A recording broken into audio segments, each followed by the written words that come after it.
by no means for the better. Keen was the controversy on this point between English and German missionaries of the Yoruba mission in its early days. In the following pages, the style commonly used in the familiar Yoruba translations is departed from in some important particulars as they, as they present some, peculiar, defects which ought to be rectified. We shall endeavor to follow Professor Lepshaw's standard alphabet as closely as possible. Well, the professor himself has considered that shades of sound can be adapted therefrom to meet special requirements without departing from the principles laid down. Says he is, in his second edition, the exposition of scientific and practical examples according to which a suitable alphabet for universal adoption in foreign languages might be constructed, as I'm going to jump that and quickly go into a part that interests me when I was reading it earlier. Yeah. So certain rules of transcription are imperative for a correct scientific method of procedure. Whatever may have been these difficulties encountered in the ancient written languages, so far as the Yoruba and other unwritten languages are concerned, the field lies clear. The English mode of pronouncing the vowels had to be rejected in favor of the Italian and continental mode. Um, one, let me say the following rules or principles have been laid down. And one, the power of each letter as representing certain sounds as handed down from antiquity should be retained. And two, the power of each letter as representing certain sounds as handed down from antiquity should also be retained.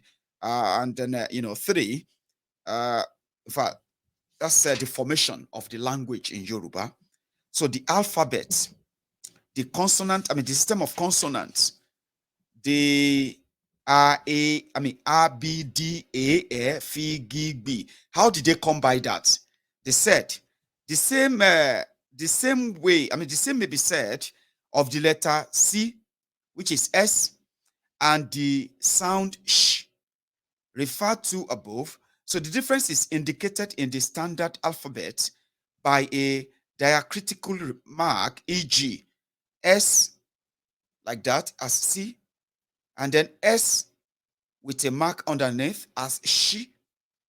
So the Yorubas can safely dispense with the latter, and for the sake of simplicity, this ought to have been done, as no difference as to the meaning of a word is suggested by the same word being pronounced soft or ash. So si, sh, s, sh, ho, ho, A, B, D, A, F, G, B, E, E, G, K, L, M, N, O, O, R, P, C, Sh, T, U, V, G.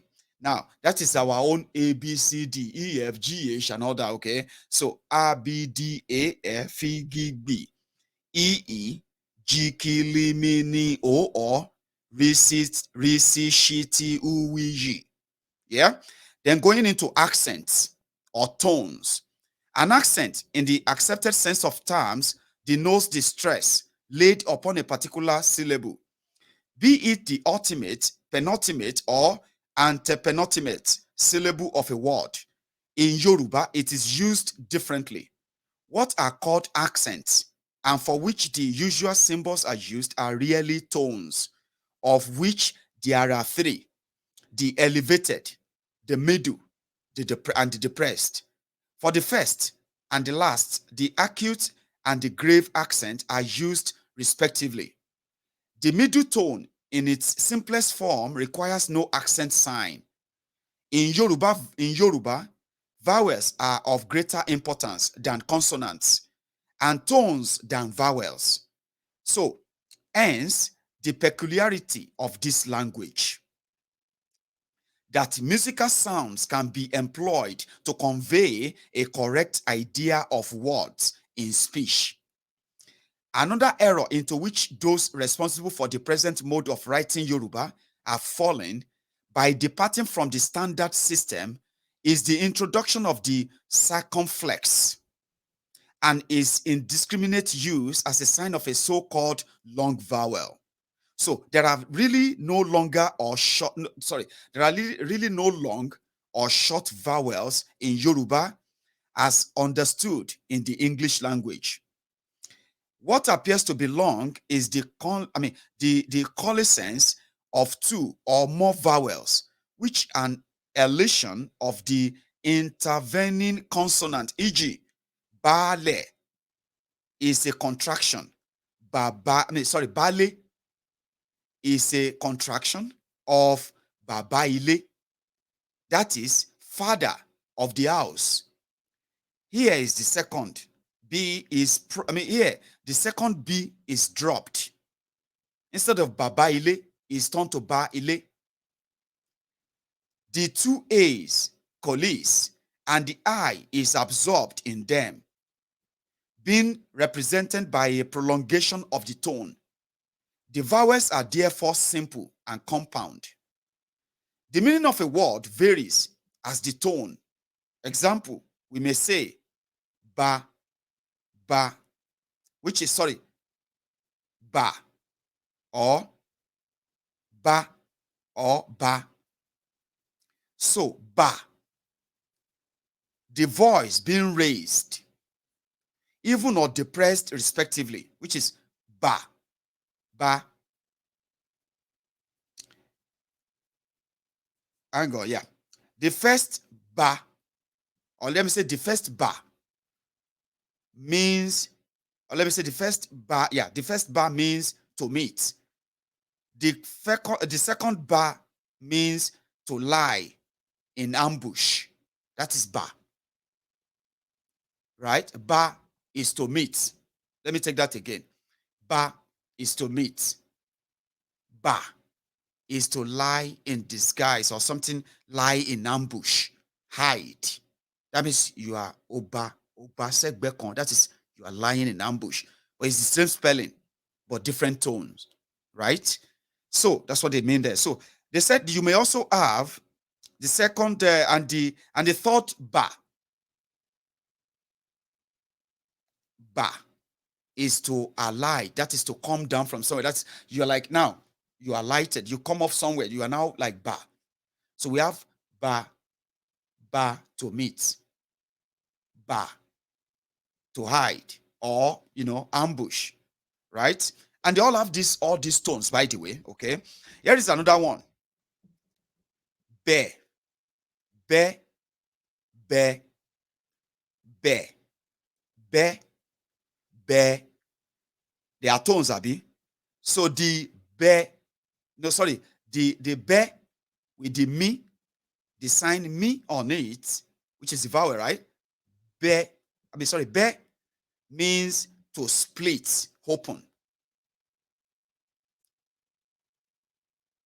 Be or be is to be officious. That is something you say jump, or you are obey. Then be is to beg or plead. Also in Yoruba, we have what you say boo, boo, boo, mm, mm, mm, boo, which is a me, means to abuse. Ebu, boo, abuse. The second one is, boo, which is moldy. Something that we can say, oti boo, inu won boo, inu won boo, won roll sa, something moldy. Boo. The third one is to boo, do, boo. That is to cut open. That is you boo. Take a portion. Anyway, let's go to the use of accent. To this method of using accent over the vowels, Professor Lepsius made the strongest objections as by such a use As by such a use, the accent have been diverted from their proper uses to serve another purpose, right? We have it therefore proposes on this, which are actually like a part and parcel. Somebody said the boo abuse. No, it's not abuse. Boo is abuse. Yeah. So there are also parts where you have agba, agba, agba, an elder, agba, a rope, domi, agba, a canyon, ahanyon, ahanyon, anxiety or care, ahanyon, a cockroach, ayan, a hardwood, baba, father. And then you have a which is a baba, which is called the guinea corn. We have a epo, rere, palm oil. We have a epo, which is the bark of a tree. Then we have a epo, which is weeds. We have a eri, which is the corn chaff. We have a eri, which is the money dew. We have a eri. The first one is eri. The second one is eri, which is dirt, like dirty stuff. So playing with words and grammar here now, okay? In Yoruba, we have apata, which is rock. We also have apata, apatakwiti, which is a shield.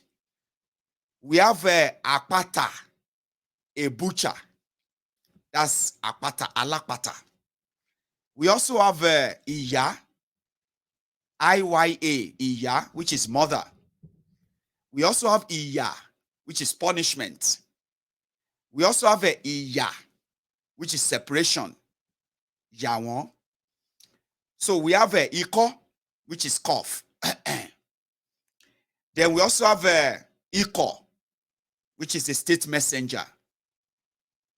Then we also have iko, which is a hook or hanging.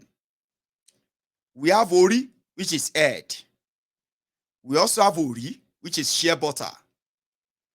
We have ori, which is a black plum. We have opo, a post. We also have opo, a widow. We also have opo, to be busy. We have oko, husband. We also have oko, a hole. We also have oko, a spear. So we have koriko, which is grass. We also have koriko, which is also wove.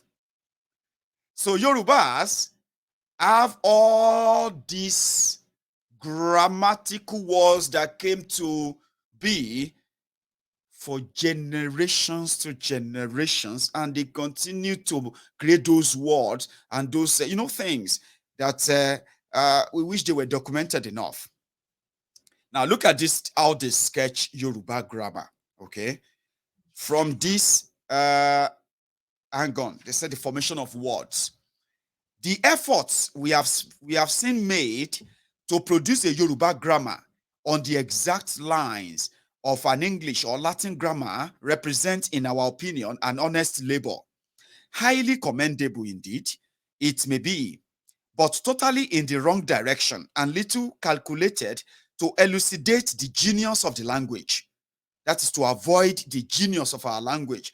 They had to go and use those early people who are like able to write down Yoruba. Anyway, on the contrary, they go a long way to obscure it. The Yoruba belongs to the agglutinated order of speech, not to the inflectional. When therefore particles are used to form cases, example, or etc., it is mere pedantry. I mean, it's mere pedantry to talk of declensions. I don't know the meaning, but I managed to say that one. You can help me look it up. It is a notorious fact that educated Yorubas find it much easier to read an English book than a Yoruba production, which until recently are mostly translations. With an effort, they may plod through it, but they do not enjoy reading it, and sometimes do not even understand it, just like I said earlier.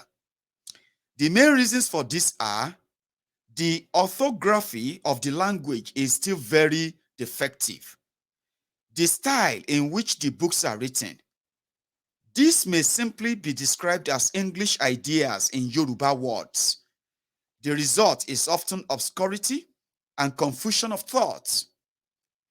In the Church Missionary Intelligencer for March 1880, a missionary to Japan who had experienced a similar difficulty wrote thus, in quotes, there is great danger in all use of this language, of thinking that when we have rendered various English words into Japanese, we have of necessity expressed the thoughts which the English words convey.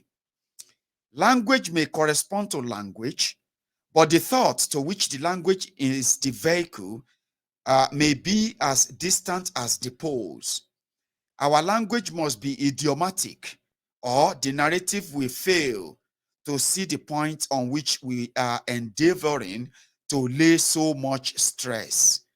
The writer has on several occasions read portions of Yoruba translations to intelligent but purely uneducated Yoruba men. They would show that they comprehended, not without an effort, what was read to them by putting pertinent questions, but then they would add, we can understand what you mean to say, but what you read there is not Yoruba. It may be book language, a way. The rock of stumbling is the desire of translators to reproduce every word and particle of the English in its exact equivalent in Yoruba, regardless of idiom, and therefore obscuring the sense of the latter. So, in taking up a Yoruba book, one is forcibly struck by the difference in style between quotations of pure Yoruba stories, phrases, or proverbs, and the notes and observations of the writer. The former runs smooth and clear. The latter appears stiff and obscure because the writer, which is knowledge of the English grammar and language, wrote English ideas and idioms in Yoruba words, illustrating what is said above.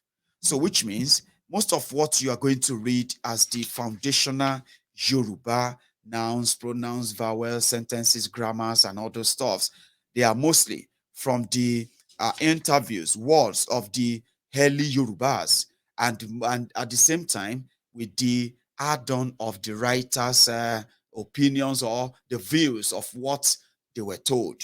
In other words, they may not completely represent everything word for word if they were indeed written in Yorubas as they should have been, but they are windows into what will help us understand more how everything come to be. So talking about grammar and forming grammars, right? You know, adjectives, nouns, and all those stuffs in English, right? But we have them in Yorubas. Let's take a look at the adjectives part of a Yoruba grammars now. Adjectives are generally placed after the nouns. Nouns they qualify as Eshindudu, a black horse, Omorere, a good child. They are placed before the nouns when some special attribute of that noun is to be emphasized.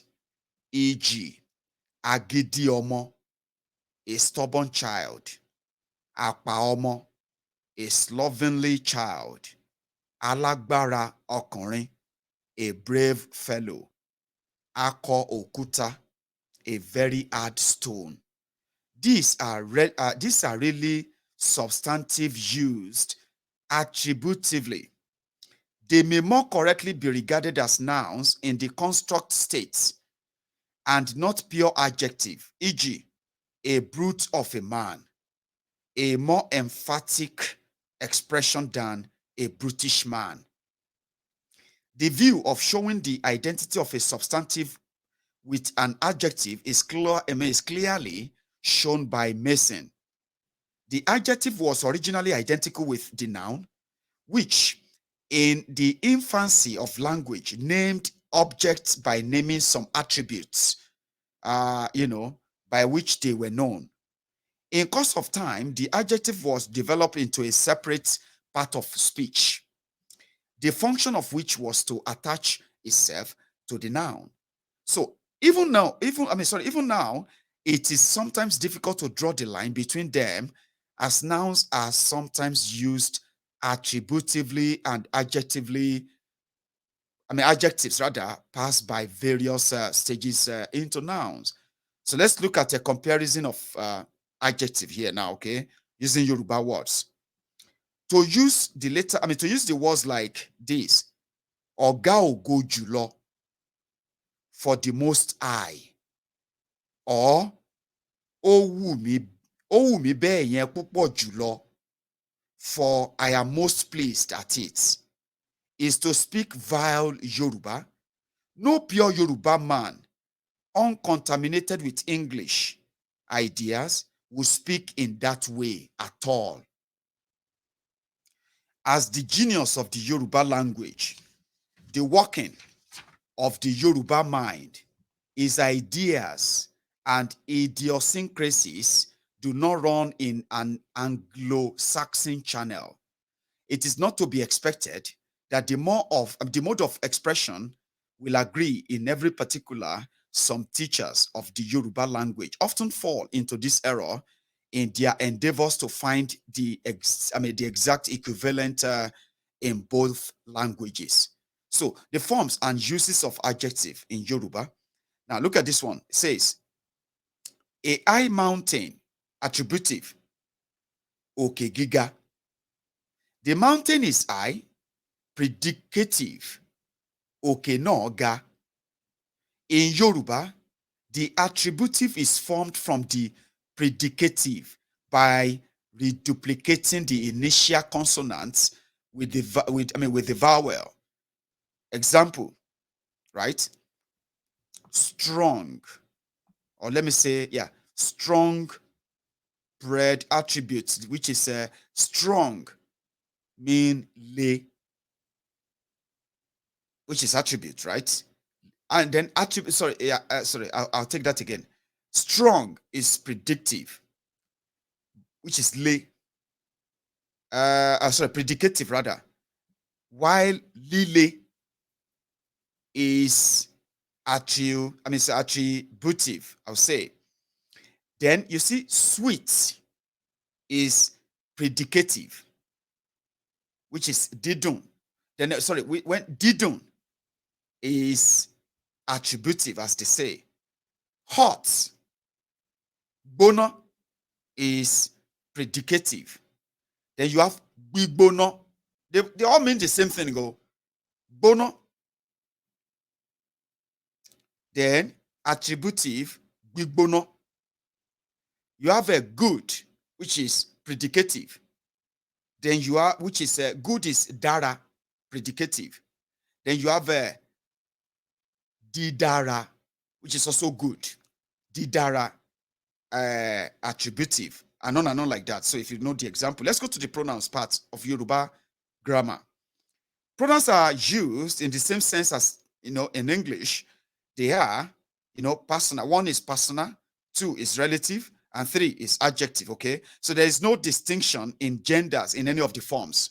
So when you use pronouns, for example, personal pronouns, which is start with a normative case, use this word. Hi, Amy, or which is singular, Amy, or mo ti jẹun, Amy ni, stuff like that. Then to the plural of Amy is àwa. So personal pronoun in Yoruba. So you have ìwọ is personal, singular, yeah, and then you have ẹ̀yin. But here is how Yoruba words sometimes work, okay, which is always right. You see, èmi and mo is singular. Then when you use plural of that, the plural of that is when you are more than one, is we or àwa. Okay. So then when you want to talk, you'll be like a, ha. Instead of using èmi, you'll be using àti lọ, a lọ sí. That means it's more than just you. Ha represents more than one, okay? So, but when you are using singular, use èmi, right? Now, go on to the second part. When you want to talk about somebody or a group of people, you say ìwọ is singular. It's personal pronoun in Yoruba, so which is ìwọ. Now, that ìwọ means you.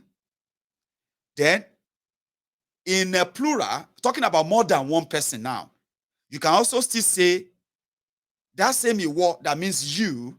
In Yoruba, you will say ẹ̀yin. But in English, you can still say you. Abi? When you are actually meaning more than just one person. You know that. In Yoruba, you will say ẹ̀yin. There's no way you can say you, or let me say, there's no way you can say ìwọ for more than one person in Yoruba.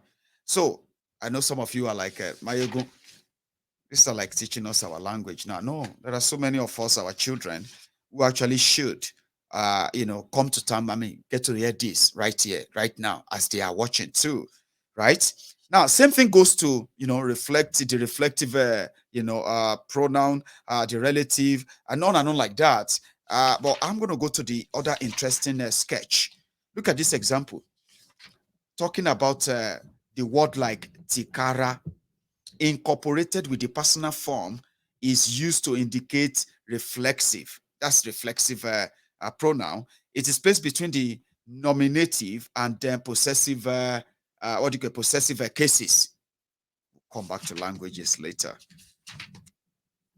So there are modes, there are verbs, there are adverbs, there are tenses, there are great examples, conjunctions, and stuffs. Examples that are, counting, numerical.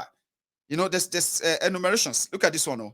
1 is eni, 2 is èjì, 3 is ẹ̀ta, 4 is ẹ̀rin, àrún, ẹ̀fà, èje, ẹ̀jọ, ẹ̀sán, ẹ̀wá, on and on like that. Then you go to ọ̀kànlá, èjìlá, that's 11, 12, 13, ẹ̀tàlá, ẹ̀rìnlá, ẹ̀ẹ́dógún, ẹ̀rìndínlógún, ẹ̀tàdínlógún, èjìdínlógún, ọ̀kàndínlógún, ogún, ọ̀kànlélógún, èjìlélógún, ẹ̀tàlélógún, and just like that. Then when you get to let me start from 30. So when you get to 30 is ọgbọ̀n, yeah. Then when you get to 35, it is àrùndínlógójì. That is half of 40. The way Yoruba do our own counting, right? So when we count. In fact, I'm going to read out Yoruba counts so that I can explain that to you. So Yoruba counts like this. When we are close to this, the first number or the closest number, we count from there close to it, like we're counting up. Then we start counting down. So 35 is, instead of 35 to be àrùnlélọ́gbọ̀n. Look at this. So when you have 30, ọgbọ̀n. 31 is ọ̀kànlélọ́gbọ̀n. 32 is èjìlélọ́gbọ̀n. 33 is ẹ̀tàlélọ́gbọ̀n. 34 is ẹ̀rìnlélọ́gbọ̀n. 35 should be àrùnlélọ́gbọ̀n. No, it is àrùndínlógójì. That is 40 minus 5. That's how we count it. Àrùndínlógójì. 40 is ogójì. So you count up again. Ọ̀kànlélógójì, 41. Èjìlélógójì, 42. Ẹ̀tàlélógójì, 43. But when you get to 45, you say àrùndínláàádọ́ta, because 60 is ogota. Now, on and on like that, that's how you get to the middle and on like. When you get to 100, listen to this. So 100 is also different counting. Okay? 100 is ogorun. 95 is arundin logorun. So 200 is igba. 300 is ọ̀ọ́dúnrún. 400 is irinwó. Ẹ̀ẹ́dẹ́gbẹ̀ta is 500. Ẹgbẹ̀ta is 600. Ẹ̀ẹ́dẹ́gbẹ̀rin is 700. Ẹgbẹ̀rin is 800. Ẹ̀ẹ́dẹ́gbẹ̀rún is 900. Ẹgbẹ̀rún is 1,000. Ẹgbẹ̀wá is 2,000. Ẹgbẹ̀dógún is 3,000. Ẹgbàájì is 4,000. Ẹ̀ẹ́dẹ́gbẹ̀ta is 5,000. Ẹgbẹ̀ta is 6,000. Ẹ̀ẹ́dẹ́gbẹ̀rin is 7,000. Ẹgbàárin, rather, ẹgbàta is not ẹgbẹ̀ta. Ẹgbàta is 6,000. Ẹ̀ẹ́dẹ́gbàárin, ẹ̀ẹ́dẹ́gbàárin is 7,000. Ẹgbàárin is 8,000. Ẹ̀ẹ́dẹ́gbàrún is 9,000. Ẹgbàrún is 10,000. Now, when you get to 20,000, it is called ẹgbàwá or ọ̀kẹ́kan. So, ọ̀kẹ́kan is 20,000. So, if I give you 20,000 naira, what I gave you is ọ̀kẹ́kan naira. 20,000. So when you now go the higher numbers using cowries, so when you get to 40,000, 60,000, you just keep going on like that. Ẹgbàwá. Now, let's say you want to go to quantitative and numerical adjective. And you get to 1 million. So I'm going to take this. I'm going to take it from 20,000, which is ẹgbàwá. Now, if you want to go to 30,000, you know what you're going to say? Ẹ̀ẹ́dógún. Now, if you want to go to 32,000, for example, that is going to be, it's going to be ẹgbàwá ẹ̀rìndínlógún. Now, jump to 40,000. That is going to be ẹgbàgún or ọ̀kẹ́-méjì. I hope you can put on like that, right? I hope so too. But you can look all this up online as well, if indeed you really, want to catch up on the Yoruba countings. Now let's start the Yoruba history, which I am going to do when I come back from my break. I know so many of you kind of going to be bored. I don't like listening to this. You don't have to. It's so important for those who care to know or who want to be part of that in any way. But thank you anyway for your time. I'm going to be back in a minute or two to read the first chapter of our history, which indeed will be the catalyst, the springboard of more expose in this regard every time. But let me put it intermittently. Don't go anywhere. I'll be back.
Thank you. I want to say thank you to every one of you who still stayed back because reading can be boring. But sometimes, if this is about your own history, something you probably would love to hear us listen to, it can also be very, very rejuvenating, encouraging, and sometimes, right, or most of the times, inspiring to make you never to settle for less. We have history. We came from somewhere, and it's been a long time. It's good if our children will get an idea why, if we say Nigeria is not for us, we're saying it from this, from this position of a sincerity for those who really care. And if they do, yeah, they would act. If this generation won't, then we must make sure that the coming generation are never going to be this docile. Hopefully, I'll start with this for those who still have the time to stay back. So thank you very much. Uh, you know, so I'm going to get on with it. Thank you. So spend the next hour with me before we call it a night. Okay. If you're up for it, sit back, enjoy this. Or better still, if you also have a copy, you can also read with me right now, right there. We can go together. I'm in chapter 1, the first chapter of this important book to start with. Now, origin and the earliest history. The origin of the Yoruba nation is involved in obscurity, like the early history of most nations, and commonly received accounts are for the most part purely legendary. The people being unlettered and the language unwritten, all that is known, all that is known is from traditions carefully handed down. The national historians are certain families retained by the king at Oyo, whose office is hereditary. They also act as the king's bards, drummers, and then symbolists. It is on them we depend as far as possible for any reliable information we now possess. But, as may be expected, their accounts often vary in several important particulars. We can do no more than relate the tradition which have been universally accepted. The Yorubas are said to have sprung from Lamurudu, one of the kings of Mecca, whose offspring were Odudua, the ancestor of the Yorubas, the kings of Gogobiri and of the Kukawa, two tribes in the Hausa country. It is worthy of remark that these two nations, notwithstanding the lapse of time since their separation and in spite of the distance from each other of their respective localities, still have the same distinctive tribal marks on their faces, and Yoruba travelers are free amongst them and vice versa, each recognizing each other as one, as of one blood. As what period of time Lamurudu reigned in unknown is unknown, but from the account given of the revolution among his descendants and their dispersion, it appears to have been a considerable time after Mahomet. We give the account as they are related. The crown prince Odudua relapsed into idolatry during his father's reign, and as he was possessed of great influence, he drew many after him. His purpose was to transform the state religion into paganism, and hence he converted the great mosque of the city into an idol temple. And this Asara, his priest, who was himself an image maker, studded with idols. Asara has a son called Brahma, who was brought up a Muhammadan. During his minority,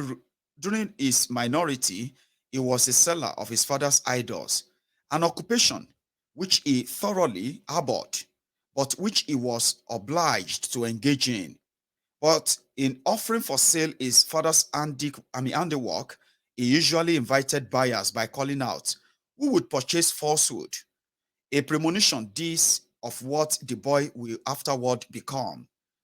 By the influence of the crown prince, a royal mandate was issued ordering all the men to go out hunting for 3 days before the annual celebration of the festivals held in honor of these gods.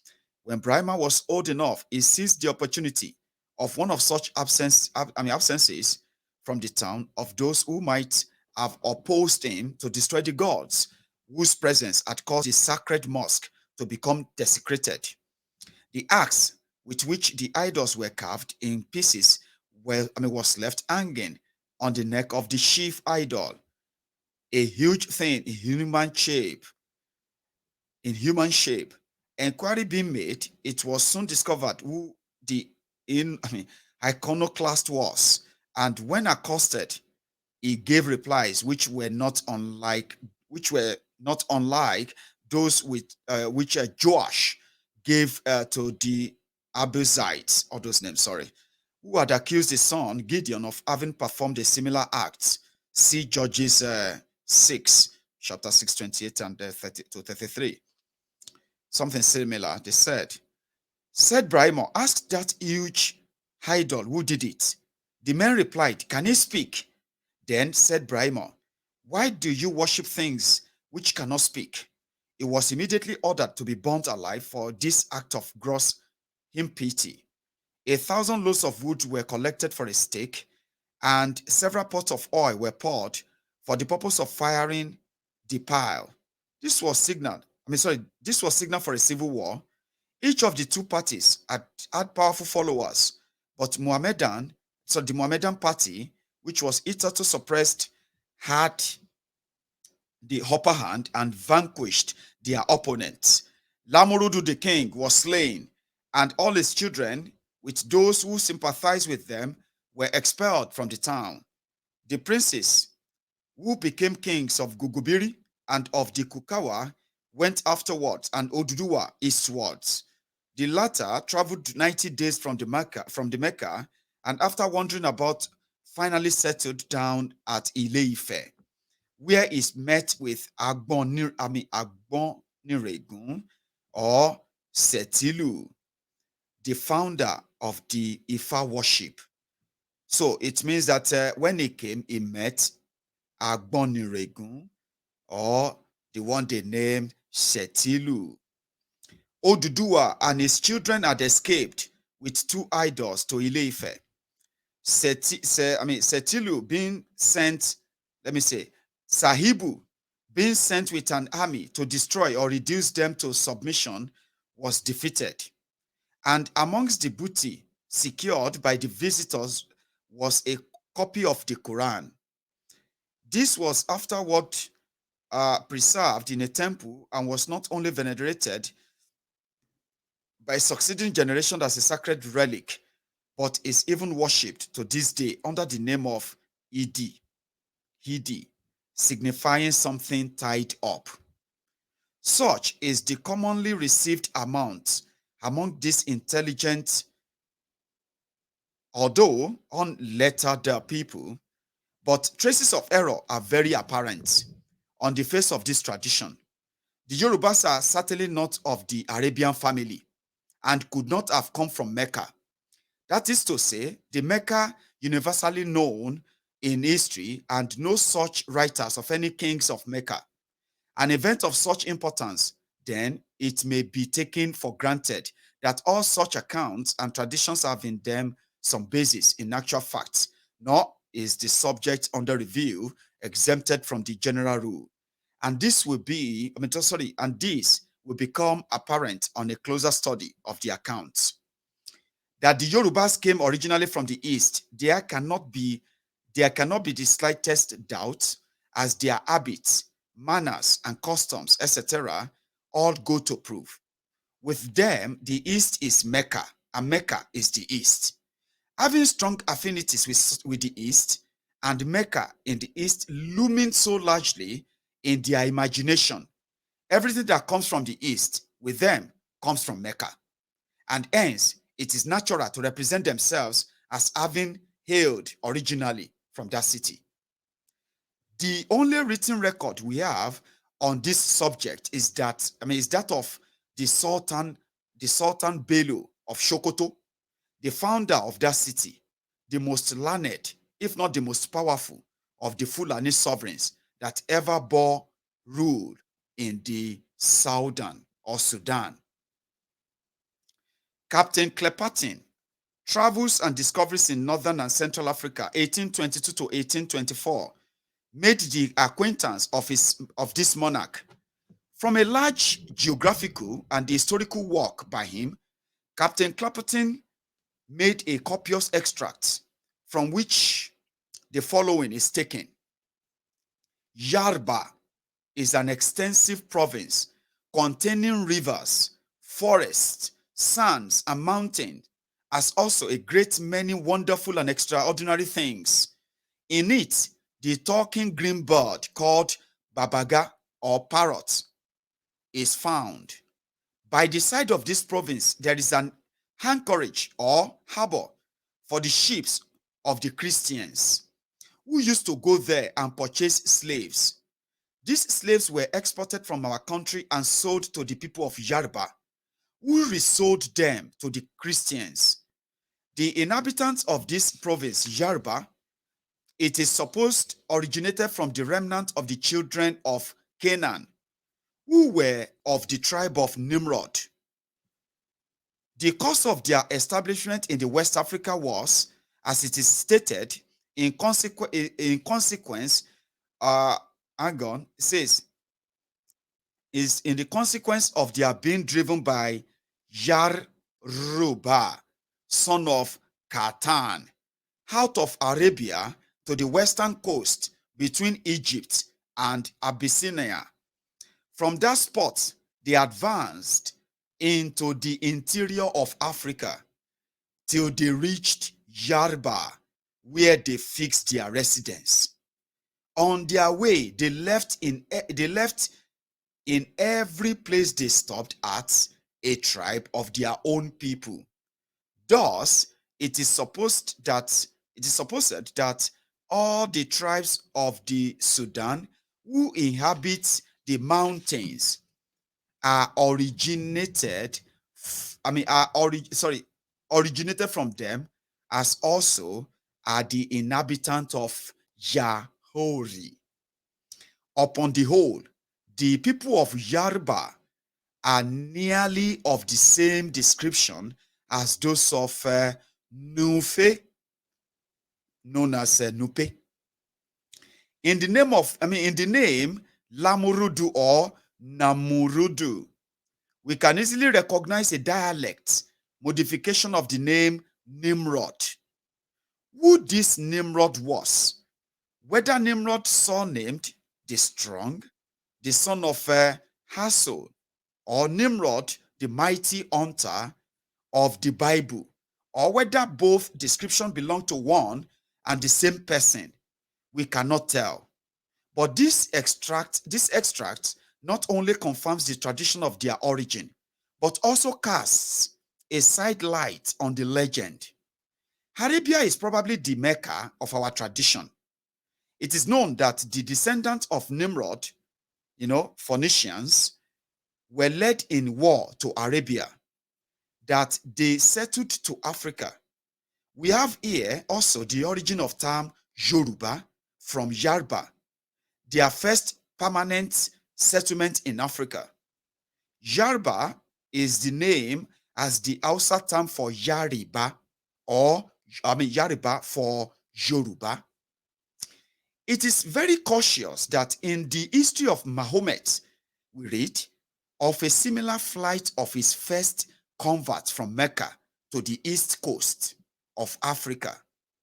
The first Hegira, they called it, due also to a religious persecution. This fact will serve to show that there is nothing improbable in the account as received by tradition. Again, that they emigrated from Upper Egypt to Ile-Ife may also be proved by those sculptures commonly known as the Ife Mabus, several of which may be seen at Ile-Ife to this day. They are altogether Egyptians in form. The most notable of them is what is known as the Opa Oronyo, Ọ̀pá Ọ̀rànmíyàn, the Ọ̀rànmíyàn staff, an obelisk standing on the site of Ọ̀rànmíyàn's supposed grave, having characters cut in it, which suggest phony. They call it like the phony supposed grave, having, or let me put it this way, Phoenician origin. 3 or 4 of these sculptures may now be seen in the Egyptian court of the British Museum, showing at a glance that they are among kindred work of art. From these statements and traditions, whether authentic or mythologic, the only safe deductions we can make as to the most probable origin of the Yorubas are that they sprang from Upper Egypt or Nubia, that they were subjects of the Egyptians' conqueror Nimrod, who was of Phoenician origin, and that they followed him in his wars of conquest as far as Arabia, where they settled for a time. How subjects termed themselves children or offspring of their sovereigns is too well known in this country, as we shall see in the course of this history. So, 3, that from Arabia they were driven on account of their practicing their own religion or form of worship, which was either paganism or more likely a corrupt form of Eastern Christianity, which allowed of image worship, so distasteful to Muslims. So again, the name of the priest, Asara, is also a peculiar one. It is so much like Anasara, as is pronounced, a term which Muslims generally apply to Christians, which signifies followers of Nazarene. Yeah, as to make it probable that the revolution spoken of was in connection rather with Mohammedanism and the corrupt form of Christianity of those days. Well, lastly, the sacred relic called Idi, from is being bound up and preserved, and which is supposed to have been a copy of the Quran, is probably another error. Copies of the Quran abound in Yoruba land, and they are not venerated thus. And why should uh, party oppose, or should you say the sacred book of this party opposed to them? One can hardly resist coming to the conclusion that the book was not the Quran at all, but a copy of the Holy Scriptures in rolls. The form in which ancient manuscripts were preserved, the Quran being the only sacred book known to later generations, which have lost all contact with Christianity for centuries after the great emigration into the heart of Africa. It is natural that their historians should at once jump to the conclusion that the thing bound up was the Quran. It might probably then be shown that the ancestors of the Yorubas, hailing from Upper Egypt, were either Coptic Christians, or at any rate that they had some knowledge of Christianity. If so, it might offer a solution of the problem of how it came about that traditional stories of the creation, the deluge of Elijah, and other scriptural characters are current amongst them, amongst Yorubas, and indirect stories of our Lord Tams, son of Moremi. But let us continue the story as given by tradition. Odudua and his sons swore a mortal hatred of the Muslims of their country and were determined to avenge themselves of them. But the former died at Ile-Ife before he was powerful enough to march against them. His eldest son, Okanbi, commonly called Ideko Se Roake, Ideko Seroake, also died there, leaving behind him 7 princes and princesses, who afterward became renowned. From them sprang the various tribes of the Yoruba nation. His firstborn was a princess who was married to a priest and became the mother of the famous Olowu, the ancestor of the Owus. The second child was also a princess who became the mother of the Alaketu, the progenitor of the Ketu people.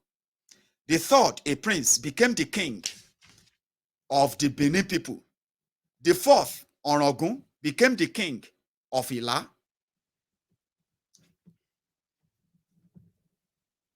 The fifth, the Onisabe, or king of Sabes. The sixth, Olupopo, the king of the Popos.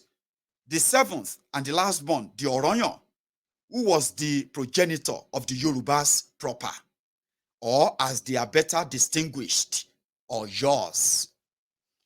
All these princesses became kings who wore crowns as distinguished from those who were vassals who did not dare to wear crowns, but coronets called akoro, a high-crowned head gear embroidered with silver. But it may be remarked that the Olowu's father was a commoner and not a prince of the blood, and yet he became one of the crowned heads. The following anecdotes will explain how this came about. The Yoruba princesses had, and still have, the liberty of choosing husbands. Let me say, the Yoruba princesses rather. Princess, are you there? So the Yoruba princesses had, and they still have, the liberty of choosing husbands according to their fancy from any rank in life. The king's eldest daughter chose to marry her father's priest, for whom she had the Olowu. This young prince was one day playing on his father's knees, and he pulled at the crown on his head. The indulgent parent thereupon placed it on the child's head. But like some spoiled children, he refused to give it up when required, and so it was left with him. The grandfather putting on another. The child had the crown on his head until he fell asleep in his mother's arms, when she took it off and returned it to her father. But the latter told her to keep it for her son, as he seemed so anxious to have it. Hence, the right of the Olowu to wear the crown like his uncles. The same right was subsequently accorded to the Alaketu, the progenitor of the Ketu people. It was stated above that Oromiyan was the youngest of Oduduwa's grandchildren, but eventually he became the richest and the most renowned of them all. How this came about is thus told by tradition. On the death of the king, their grandfather, his property was unequally divided among his children as follows. The king of Benin inherited his money, consisting of cowrie or cowrie shells. The Orogun of Ila, his wives. The Orogun of Ila inherited his father's wives. The king of Sabe inherited the cattle. The Olupopo inherited the beads. The Olowu inherited the garments. And the Alaketu inherited the crowns. And nothing was left for Oromiyan but the land. Some assert that he was absent on a warlike expedition when the partition was made, and so he was shut out of all movable properties.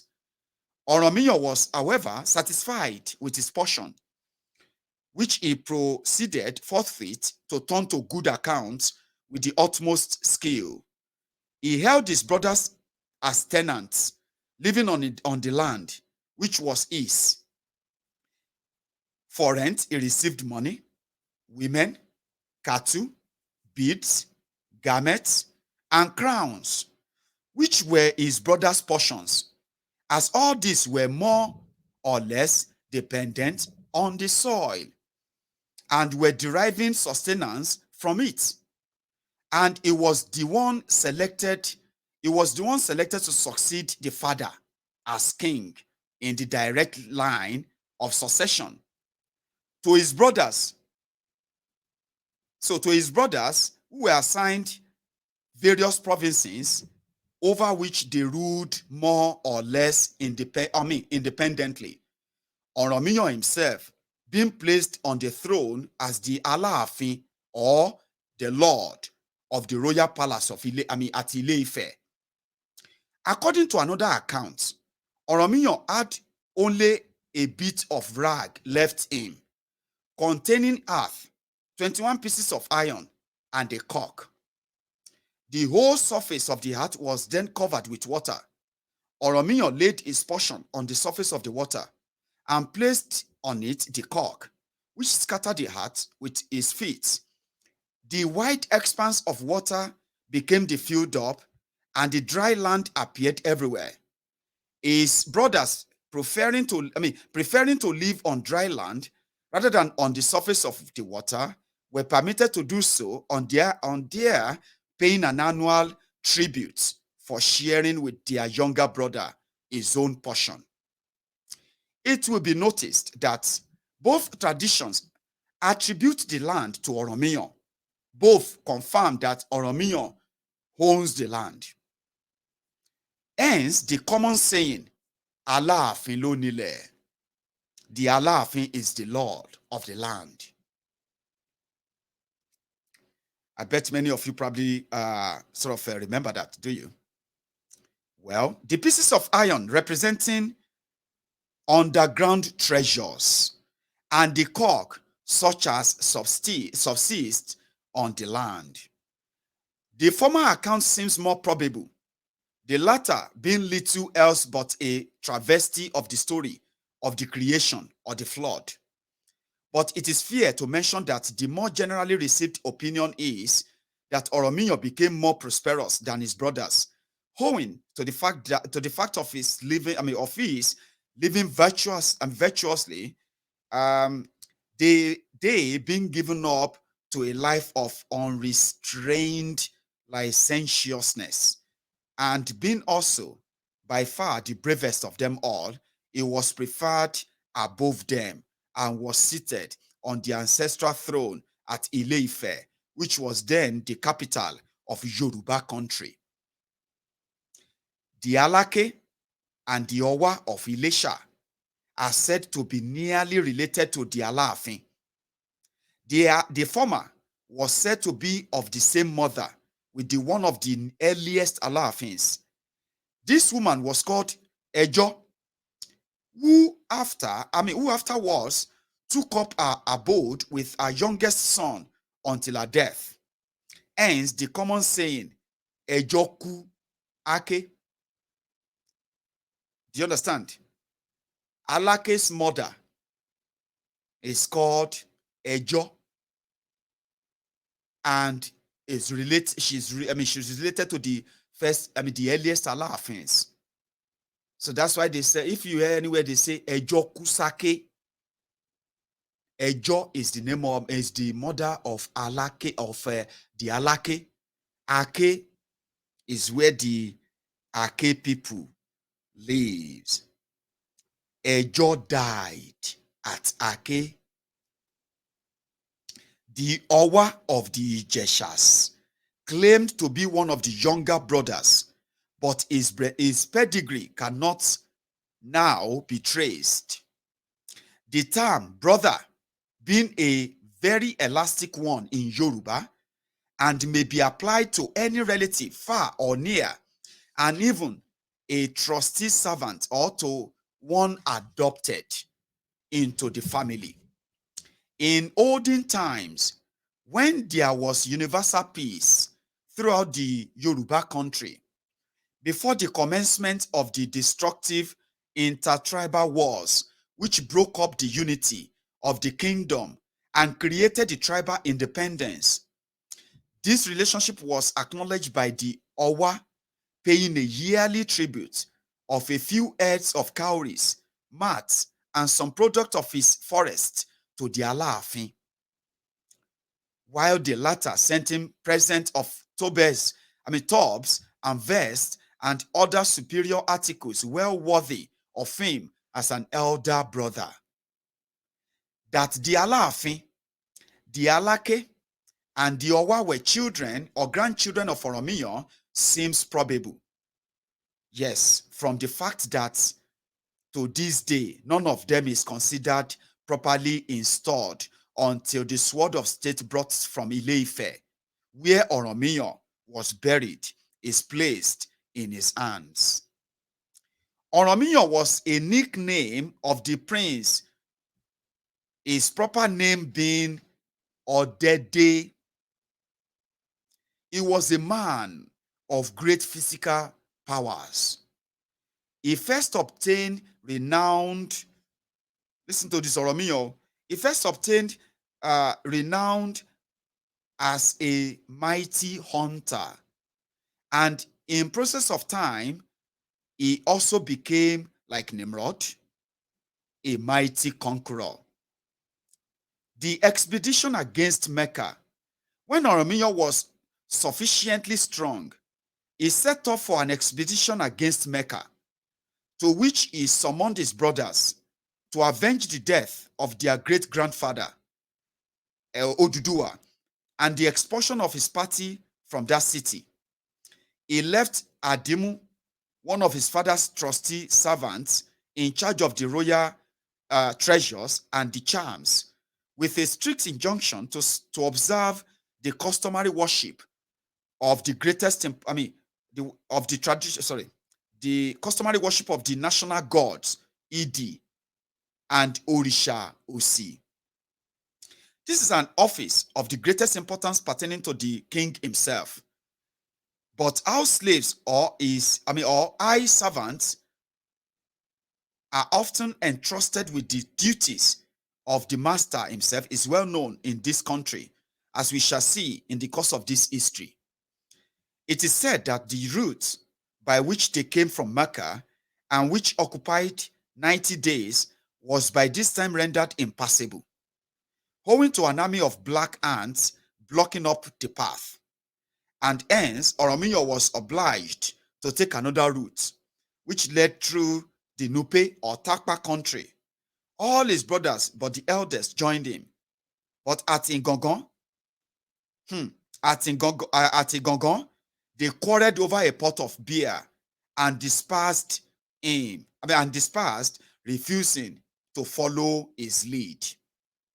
The eldest brother, calculating the distance through the Takpa country, lost courage and went eastward, promising to make his attack from that quarter should his brother Oromiyan be successful in the west. Oromiyan pushed on until he found himself on the bank of River Niger. The Takpas are said to have opposed his crossing the river, and as he could not force his way through, he was obliged to remain for a while near the banks, and afterward resolved to retrace his steps. To return, however, to Ile-Ife was too humiliating to be thought of, and hence he consulted the king of Ibariba, near whose territory he was then encamping, as to where he should make his residence. Tradition has it that the king of Ibariba made a charm and fixed it on a boa constrictor and advised Oromiyan to follow the track of the boa, and wherever it remained for 7 days and then disappeared, there it was to build a town. Oromiyan and his army followed these directions and went after the boa up to the foot of a hill called Ajaka, where the reptile remained 7 days and then disappeared. According to instructions, Oromiyo halted there and built a town called Oyo Ajaka. This was the ancient city of Oyo, marked in ancient map as Eyeo or Katunga, the latter being the Hausa term for Oyo. Capital of Yoruba. See Webster's pronouncing gazetteer. This was the Eyeo visited by the English explorer Clapperton and the landers. Oromiyo remained and prospered in the new home. His descendants spread east, west, and southwest. They had a free communication with Ile-Ife, and the king often sent to Adimu for whatever was required by him out of the royal treasures for the new city. In process of time, Adimu made himself great because he was not only the worshipper of the national deities, but also the custodian and dispenser of the king's treasures. And he was commonly designated Adimuola. That is Adimu or Adimu of the treasures, or Adimula. That is, Adimu is become wealthy. Remember, Adimu was a slave to Oromiyo because Oromiyo he felt like he was going to go and avenge the death of his own great-grandfather, Lamurudu, in Mecca. He decided to choose the head of his slave to be in charge of all his country, his land, his treasure, his everything. Adimu became wealthy. And that's what gave birth to Adimula. I'm still coming. But this Adimu, who became of so much consequence from his performing royal functions, was originally the son of a woman condemned to death. But being found at the time of execution to be in the way of becoming a mother, she was temporarily reprieved until the child was born. Until the child was born. This child at his birth was dedicated to the perpetual service of the gods, especially the god Obatala, to which his mother was to have been sacrificed. He was said to be honest, faithful, and devoted to the king, as to his own mother, like also as to his own father, and therefore he was loved and trusted.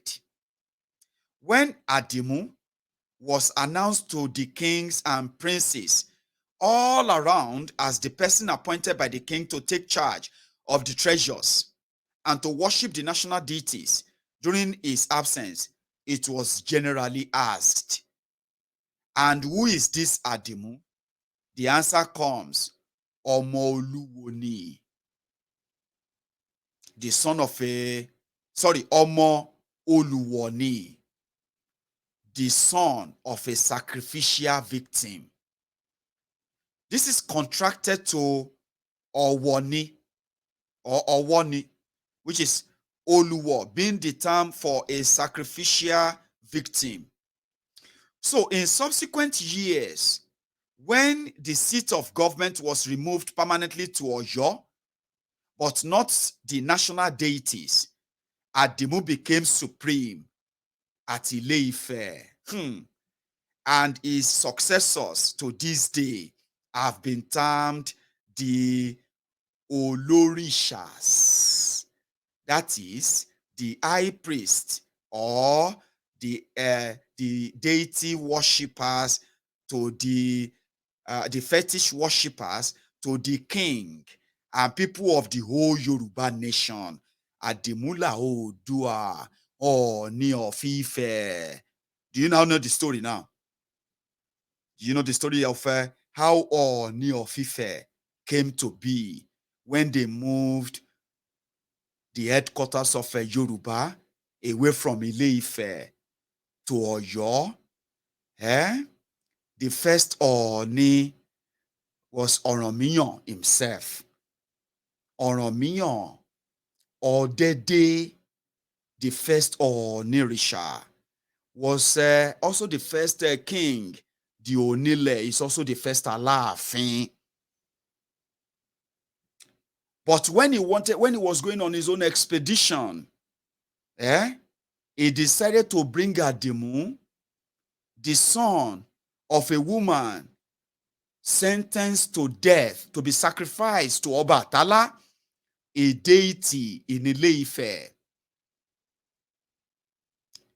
And the son of this Oluwo, when they moved, when Oromiyan went on the expedition, he was put in charge of all the treasure, the orishas, the people, the land, the everything of Yoruba land on behalf of Oromiyan Alaafin. That is how Adimula Onirisha came to be. History. You can pen that down. Let us continue. So, today, the name Adimu has since been adopted as the agnomen and the term Owoni as the title of the kings, or more properly, the high priest of Ife to this day. The duties of the office being not local or tribal, but national. Yeah?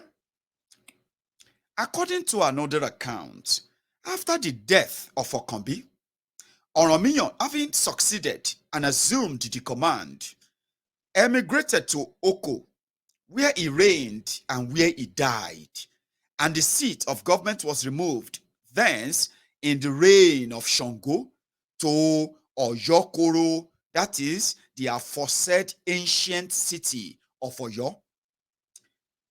Now, Oromiyan may have actually died at Oko, but his grave with an obelisk over it is certainly shown at Ile-Ife to this day. It is a custom among the Yorubas, a custom observed to this day, to pare the nail, right? The nails, and shave the head of anyone who dies at a considerable distance from the place where they would have him buried. These relics are taken to the place of interment and there decently buried. The funeral obscures being scrupulously observed, as if the corpse itself were buried there. Right. Hence, although, as we have on probable grounds assumed, Oromiyan may have died at Oko, and the art of embalming lost or unknown Israeli could thus have been taken to Ile-Ife, where to this day he is supposed to have been buried.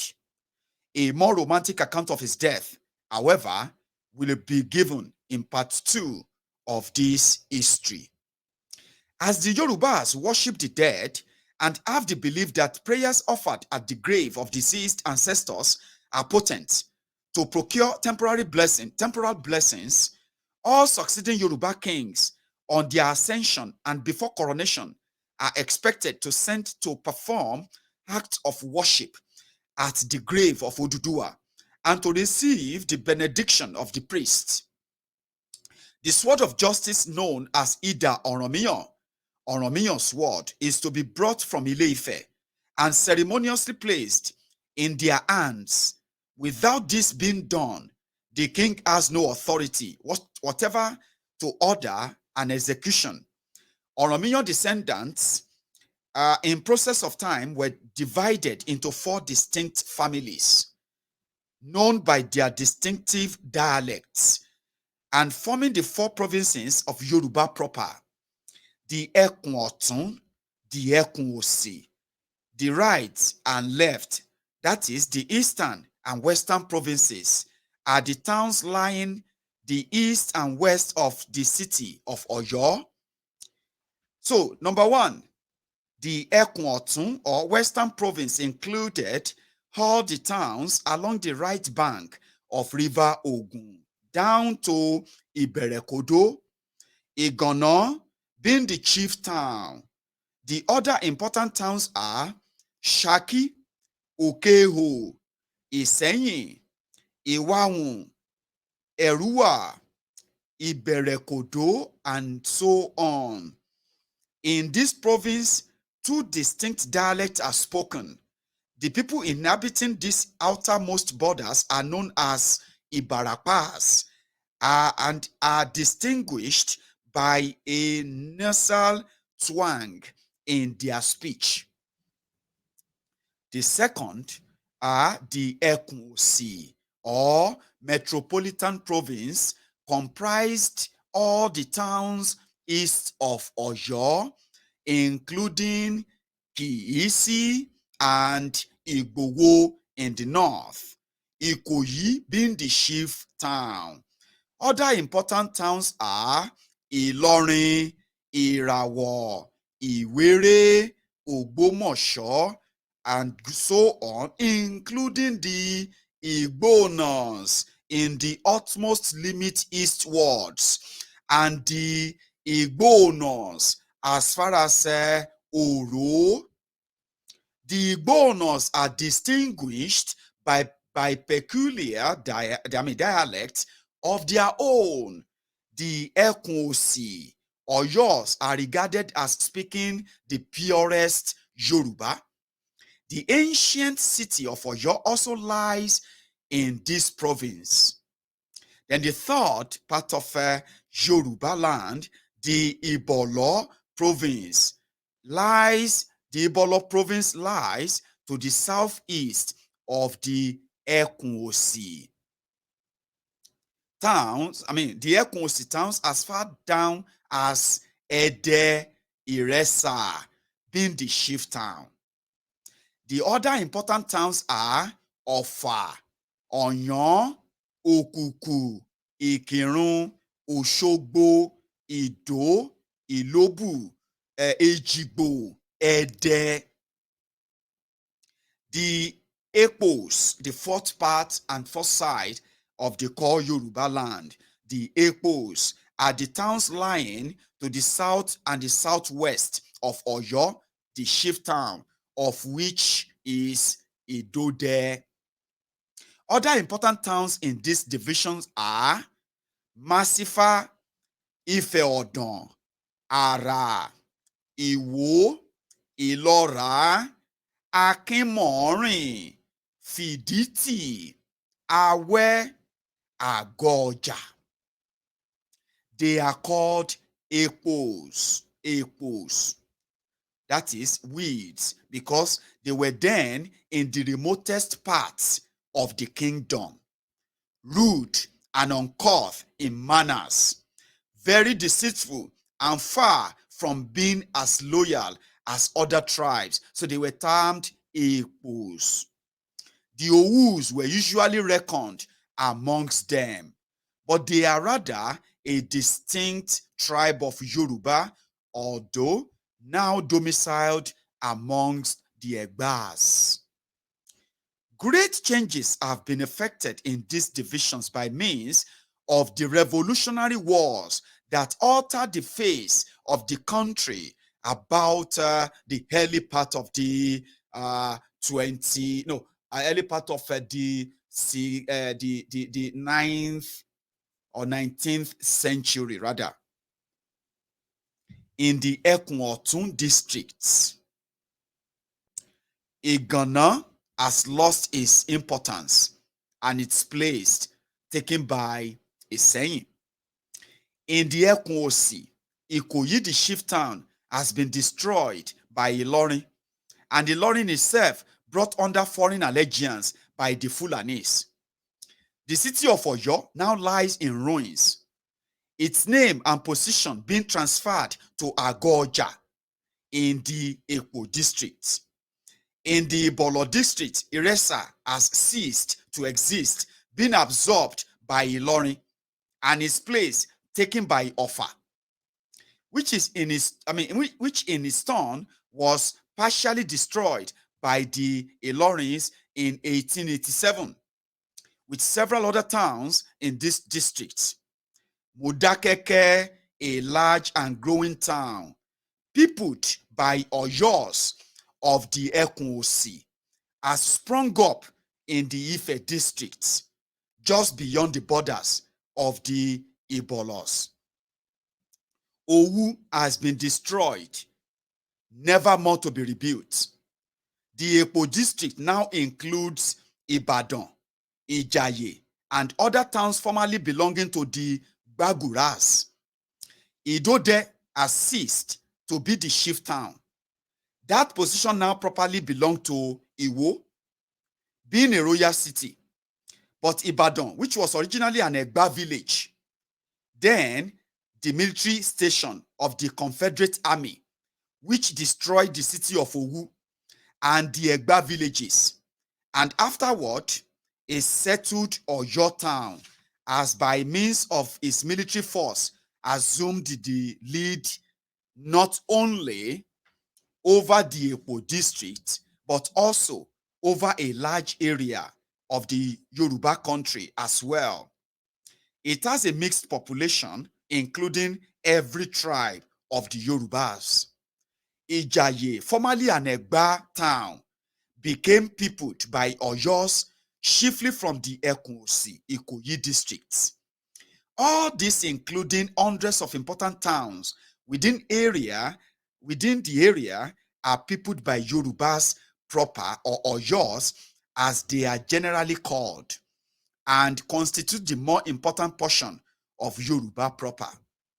The Egbas, who were the most part offshoots of this, and formerly living in hamlets and villages independently of one another, have, through the exigencies of these wars, collected themselves from 153 hamlets or township to form one town, Abeokuta.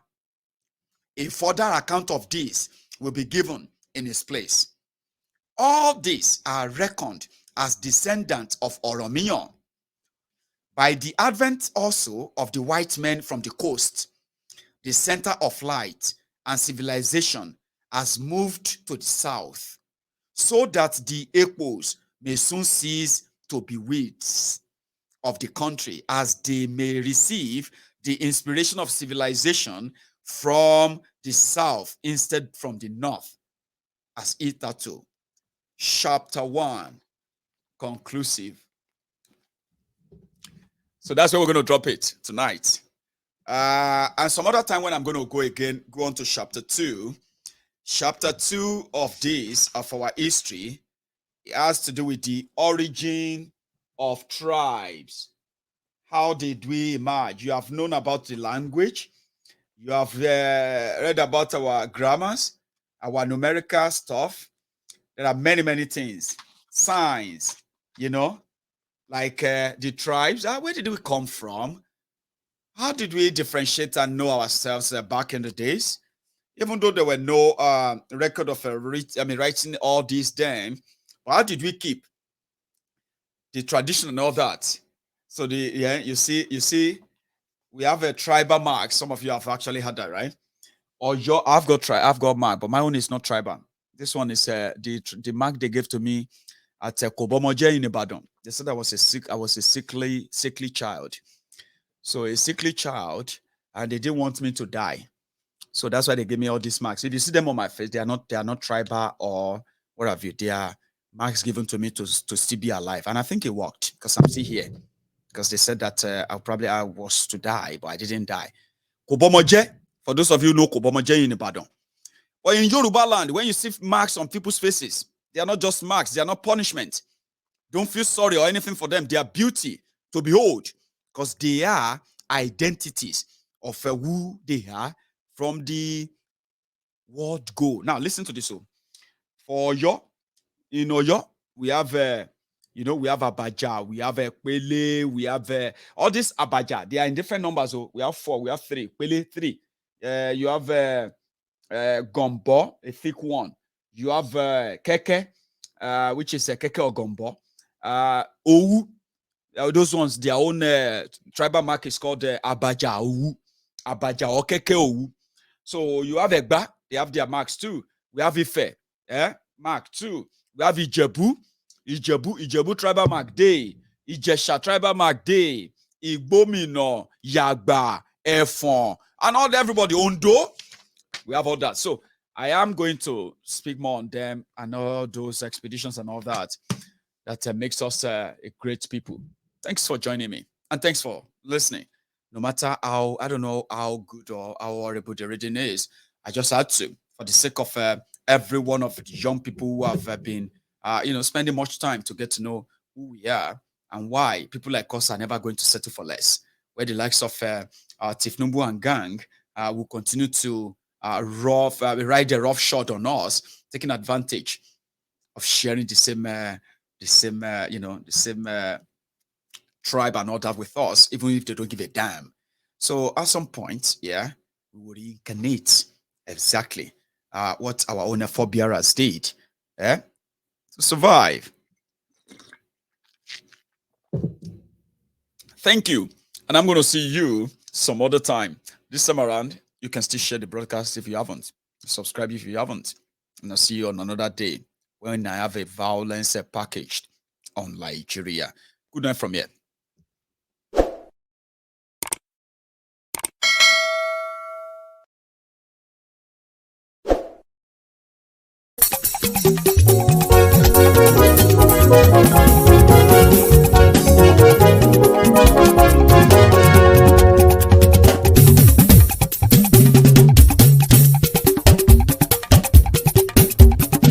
Mayegun làwa mọ̀ làmọ̀ tó dòdòdò. Mayegun dayari Nayibi #1. Mayegun làwa mọ̀ làmọ̀ tó dòdòdò. Mayegun dayari Nayibi #1. Mayegun ti dé o ọ̀rẹ́ ara ìlú. Mayegun dayari Nayibi #1.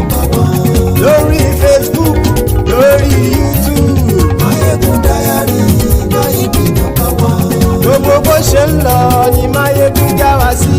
Mayegun dayari Nayibi #1. Àṣírí ọ̀jẹ̀lú kì í bò níbẹ̀ o.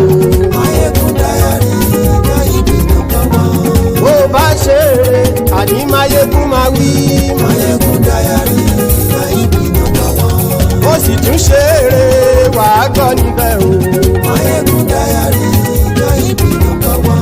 Mayegun dayari political. Mayegun dayari Nayibi #1. Godfatherism kò sí lọ́rọ̀ Mayegun. Mayegun dayari Nayibi #1. Ẹ farabalẹ̀ sẹ́ o kẹgbọ́rọ̀ lẹ́nu o. Mayegun dayari Nayibi #1. Àní Mayegun làwa mọ̀ tó dòdòdò. Mayegun dayari Nayibi #1.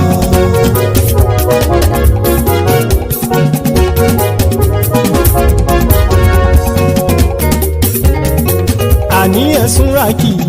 Mayegun ti dé. Mayegun ti dé. Ọ̀jẹ̀lú ẹ̀sùn ràkì. Mayegun ti dé. Àní ẹ̀sùn ràkì. Mayegun ti dé. Lórí Facebook. Mayegun ti dé. Àní ẹ̀sùn ràkì. Mayegun ti dé. Lórí YouTube. Mayegun ti dé. Àní ẹ̀sùn ràkì. Mayegun ti dé. Bọ́ bàbá gbé wúrẹ́. Mayegun máa wí. Àní ẹ̀sùn ràkì. Mayegun ti dé. Ijó ìgbádìyẹ. Mayegun máa wí. Àní ẹ̀sùn ràkì. Mayegun ti dé. Pẹ̀sìdó bá rúfin o. Mayegun máa wí. Àní ẹ̀sùn ràkì. Mayegun ti dé. Kí gómìnà kówó jẹ. Mayegun máa wí.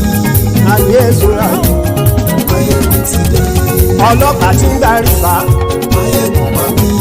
Àní ẹ̀sùn ràkì. Mayegun ti dé. Aṣòfin tí ń rúfin o. Mayegun máa wí. Àní ẹ̀sùn ràkì. Mayegun ti dé. Òpùrọ́ olóṣèlú.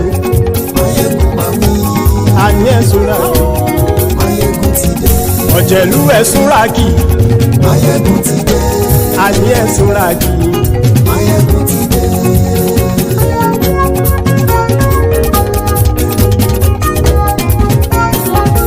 Máyégún ti dé gbogbo ọ̀jẹ̀lú ẹ̀ súnra kì. Máyégún ti dé gbogbo ọ̀jẹ̀lú ẹ̀ súnra kì. Ṣùgbọ́n ní bá ti ṣe èyí tó yẹ kí wọ́n ṣe ọmọ bá dèrò ní fi wọ́n níran o. Máyégún ti dé. Gbogbo ọ̀jẹ̀lú ẹ̀ súnra kì. Máyégún ti dé. Gbogbo ọ̀jẹ̀lú ẹ̀ súnra kì. Ṣùgbọ́n ní bá ti ṣe èyí tó yẹ kí wọ́n ṣe ọmọ bá dèrò ní fi wọ́n níran. Wọ́n fowó bẹ́ẹ̀ o.